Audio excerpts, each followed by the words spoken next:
بسم اللہ الرحمن الرحیم۔ السلام علیکم ڈیئر اسٹوڈنٹس، آج ہمارا لیکچر نمبر 19 ہے ایجوکیشن کا۔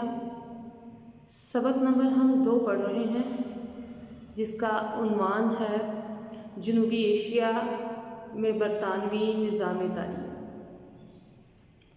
اس میں ہم ٹاپک جو ہے وہ پڑھ رہے تھے لاسٹ لیکچر میں تحریک دیوبند۔ تحریک دیوبند کا ہم نے جو سیاسی پس منظر تھا، کہاں سے یہ تحریک سٹارٹ ہوئی، کس طرح سے، وہ ہم نے پڑھا تھا۔ آج ہم تحریک دیوبند جو ہے اس کے اسباب اور محرکات پڑھیں گے۔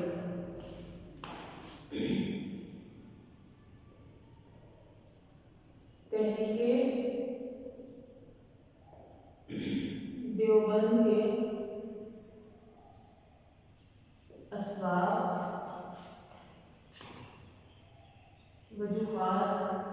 یا وجوہات و محرکات۔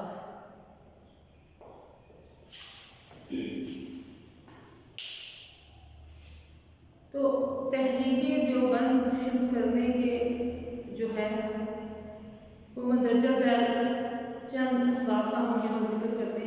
اس میں سب سے پہلا تھا اسلام کا احیاء۔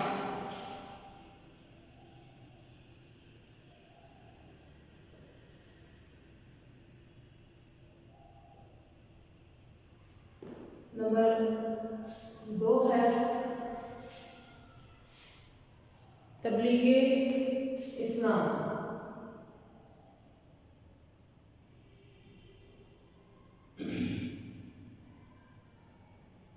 نمبر 3 ہے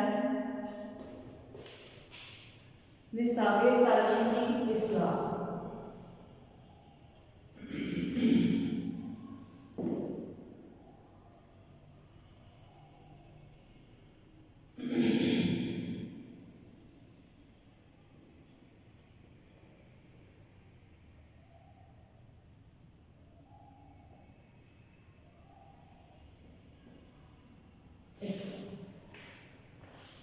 تو سب سے پہلے دیکھتے ہیں ہم اسلام کا احیاء کہ برِ صغیر پاک و ہند میں جب زوال کا دور تھا تو مسلمان بے شمار ہندوانہ جو رسمیں اور بدعات اور خرافات تھیں ان میں مبتلا ہو چکے تھے، کیونکہ کئی سالوں سے، کئی دہائیوں سے وہ ہندوؤں کے ساتھ رہ رہے تھے۔ ان کی دینی اور معاشرتی زندگی میں جو ہے یہ بدعات اور خرافات جو ہے وہ شامل ہو چکے تھے، اور ان بدعات اور خرافات کو ختم کرنے کے لیے اور ان کے اخلاقیات کو درست کرنے کے لیے، اصلاح کرنے کے لیے کئی تحریکیں جو ہیں وہ شروع ہوئیں۔ ان تمام تحریکوں کا مقصد دین اسلام کا احیاء اور اسلامی جو علوم ہیں ان کی اشاعت اور تحفظ تھا۔ تو اس مقصد کے لیے اس دور کے تقاضوں کے مطابق الگ نصاب بھی مرتب کیا گیا۔ تحریک دیوبند جو ہے وہ بھی اسی سلسلے کی ایک کڑی تھی۔ پھر ہے تبلیغ اسلام کہ عیسائی پادری اور مشنری انگریزوں کے برِ صغیر پر جب انہوں نے مکمل طور پر قبضہ کر لیا تو اس کے ساتھ ہی جو ہے مسلمانوں کے تعلیمی نظام کو انہوں نے تباہ کرنے اور کھلم کھلا سرکاری سرپرستی میں عیسائیت کی تبلیغ کرنے میں جو ہے وہ شدت آ گئی، وہ اس میں شدید ہو گئے۔ ان کا مقابلہ کرنے کے لیے ایسے علماء کی ضرورت تھی جو اس دور کی ضروریات اور تقاضوں کے مطابق تبلیغ اسلام اور عیسائیت کی کو رد کرنے کا، تردید کرنے کا، ان کی تعلیمات کے تردید کا فریضہ سر انجام دے سکیں۔ تو تحریک دیوبند نے ایسے علماء کی ایک زبردست جو ہے وہ کھیپ تیار کی جس نے عیسائیت اور مغرب پرستی کے سیلاب کے آگے ایک بند باندھنے میں بڑا اہم کردار ادا کیا۔ پھر تھا نصاب تعلیم کی اصلاح کہ تحریک دیوبند کے آغاز کے وقت اسلامی جو مدارس ہیں ان میں عام طور پر درس نظامی درس تھا جو مسلمانوں کی جدید ضروریات اور نئے دور کے تقاضوں کا ساتھ نہیں دے سکتا تھا۔ چنانچہ شاہ ولی اللہ کی فکر سے متاثر ہو کر علماء اس نصاب کی اصلاح کی ضرورت کو شدت سے محسوس کر رہے تھے۔ دیوبند میں اسی احساس کے تحت نصاب میں قرآن و حدیث کے علاوہ کچھ نئے مضامین، جدید مضامین کا جو ہے وہ اضافہ کیا گیا اور اس نصاب کی تکمیل کی مدت جو ہے 9 سال مقرر کی گئی تھی۔ اس طرح نصاب کی اصلاح کا احساس بھی ایک اہم محرک تھا۔ یہ تو تھے تحریک دیوبند کے اسباب اور محرکات۔ اب ہم تحریک دیوبند کی کچھ نمایاں خصوصیات پڑھیں گے۔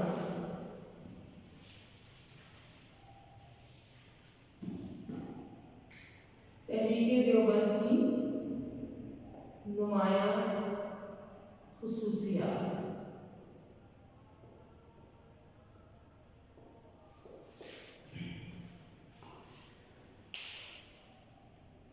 سب سے پہلے ہے خصوصیات میں سب سے پہلی جو خصوصیت ہے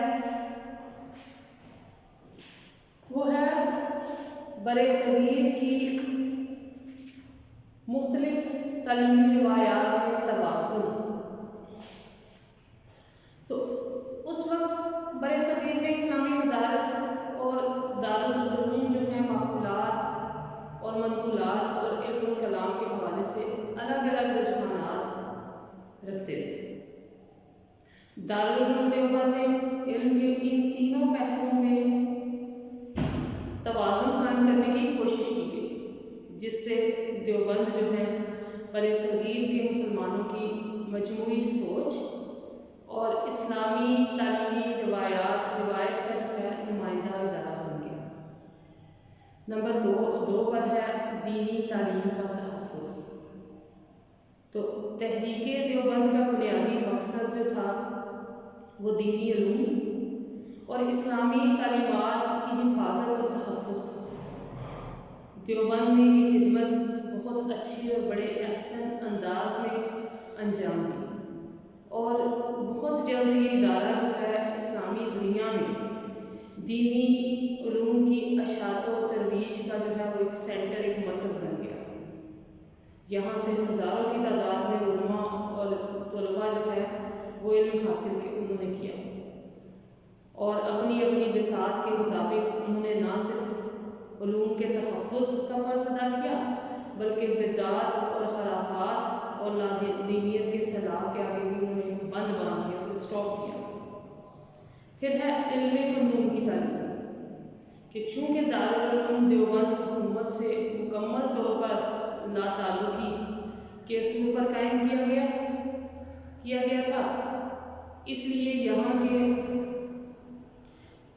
یہاں سے تعلیم حاصل کر کے فارغ ہونے والے جو طالب علم تھے وہ معاشی خود کفالت اور روزگار کے قابل بنانے کے لیے انہیں عملی فنون کی تعلیم کا ان کے لیے اہتمام بھی کیا گیا اور ان میں طب خاص طور پر اہم تھا۔ اس کے علاوہ خطاطی، جلد سازی اور کپڑا بننے کی جو مہارتیں تھیں ان کو سکھانے پر بھی توجہ دی گئی۔ پھر تھا مالی اور انتظامی پہلو کہ دارالعلوم دیوبند جو ہے بنیادی طور پر ایک انڈیپینڈنٹ، ایک خود مختار ادارے کی حیثیت سے قائم ہوا تھا تاکہ حکومت جو ہے وہ مالی امداد کو دباؤ کے حربے کے طور پر استعمال نہ کر سکے کہ حکومت اگر مالی مدد کرے گی تو ظاہر ہے وہ پھر دباؤ بھی ڈالے گی کہ اس کا حکومت کا جو ہے وہ کہنا بھی مانا جائے، حکومت کے مطابق چلا جائے۔ تو حکومت انگریزوں کی تھی، اس لیے دیوبند نے اپنی داخلی آزادی کی خاطر حکومت سے مکمل طور پر لا تعلقی رکھی اور فیصلہ کیا کہ حکومت سے کسی قسم کی مدد جو ہے وہ قبول نہیں کی جائے۔ چندے کے لیے عام لوگوں کی طرف انہوں نے جو ہے عام لوگوں سے رجوع کرنے سے عوام سے رابطے اور تعلقات میں اضافہ کیا۔ دارالعلوم کے طلباء اور اساتذہ کے سادہ طرز زندگی نے عوام کو بہت متاثر کیا۔ انتظامی معاملات میں اسلام کا اصول جو مشاورت ہے، یعنی مشورے سے چلنے کا اصول اختیار کیا۔ اس کے بعد ہے جذبہ حریت،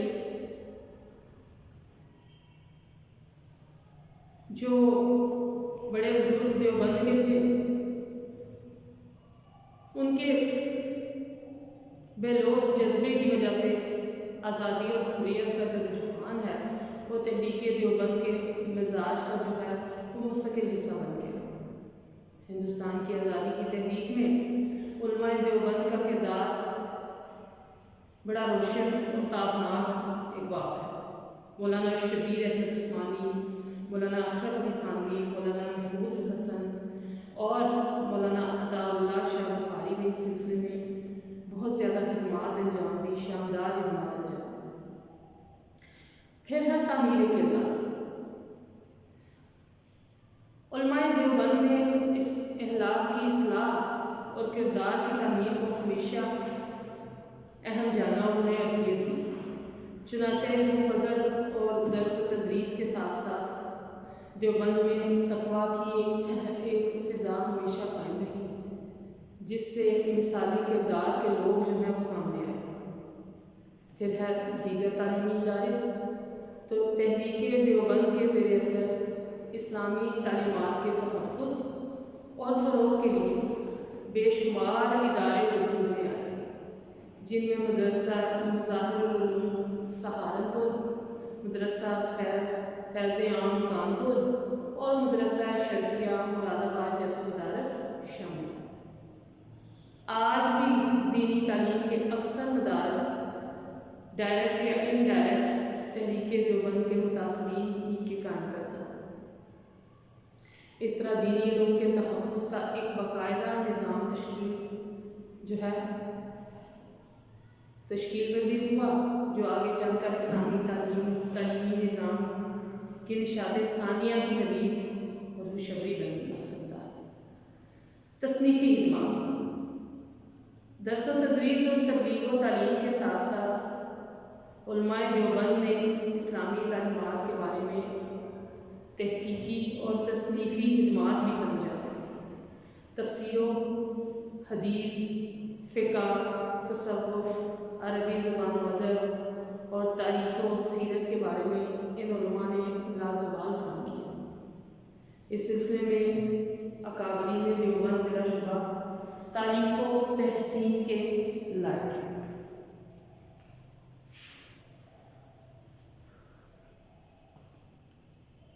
تو اسٹوڈینٹس، آج ہم نے ایجوکیشن کے اس لیکچر میں تحریک دیوبند جو ہے اس کے بارے میں پڑھا۔ لاسٹ لیکچر میں ہم نے تحریک دیوبند جو ہے اس کا کچھ سیاسی پس منظر جو ہے اس کے بارے میں پڑھا تھا۔ آج ہم نے تحریک دیوبند جو ہے اس کے شروع ہونے کے جو ہے اسباب، وجوہات اور محرکات جو تھے، موٹیویٹرز جو تھے، جو وجہ بنی اس تحریک کو شروع کرنے کے، ہم نے وہ پڑھے۔ اور اس کے بعد تحریک دیوبند کی جو چند نمایاں خصوصیات ہیں ان کے بارے میں پڑھا۔ آج کا ہمارا لیکچر یہی اختتام پذیر ہوتا ہے۔ نیکسٹ لیکچر میں انشاءاللہ پھر حاضر ہوں گے۔ اللہ حافظ۔